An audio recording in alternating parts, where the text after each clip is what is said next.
And we begin tonight with that breaking news in the city of Buffalo, and it's about the proposed property tax increase in the city.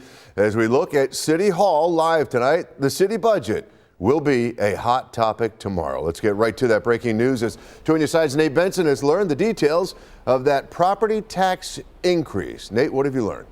Yeah, good evening, Scott. 5 different sources with direct knowledge tell me that the acting mayor, Chris Scanlon, will be proposing an 8% property tax for the city of Buffalo. Acting Mayor Chris Scanlon inherited a boondoggle of a budget gap when he stepped into the role back in October. A whole of ultimately what turned out to be around $70 million. And that number has decreased since taking office to $50 million. With the city budget being proposed on Tuesday during a special session of the Common Council, Scanlon says he had to get creative. But ultimately, we have a budget that is balanced and we'll present it to the council tomorrow. According to 5 different sources with direct knowledge of the budget, acting Mayor Scanlon is proposing an 8% property tax increase. Prior to confirming that tax increase Monday night, here's what the acting mayor had to say about it Monday afternoon. You know, I've said all along that I think people can anticipate a modest tax increase, but I think the fact that we were able to use a lot of these other revenues, a lot of those cuts that I talked about, it's going to alleviate a lot of the burden on people.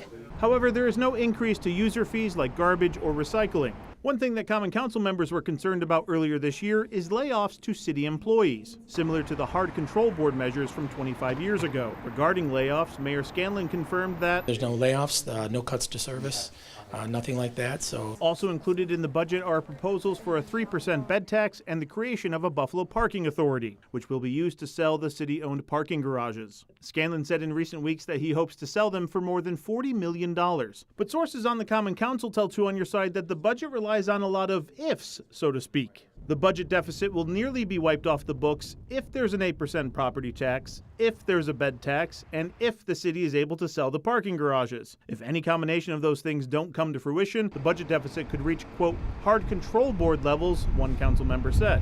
Another concern for city lawmakers is the state budget hasn't been sorted out yet and is now a week overdue. That means the city of Buffalo doesn't know how much financial support Albany is providing next year either. But the acting mayor is optimistic that the state will come through. I think we're going to be successful in receiving that support, which alleviates any of the burden that would fall upon the taxpayer in the city of Buffalo. Now, there is certainly a lot of uncertainty in order for that budget deficit to get wiped off the books. The proposed budget is being delivered to the Common Council tomorrow at 4 p.m. during a special session, and we will, of course, bring you all of those details when they happen. On your side in the newsroom, Nate Benson, Channel 2 News.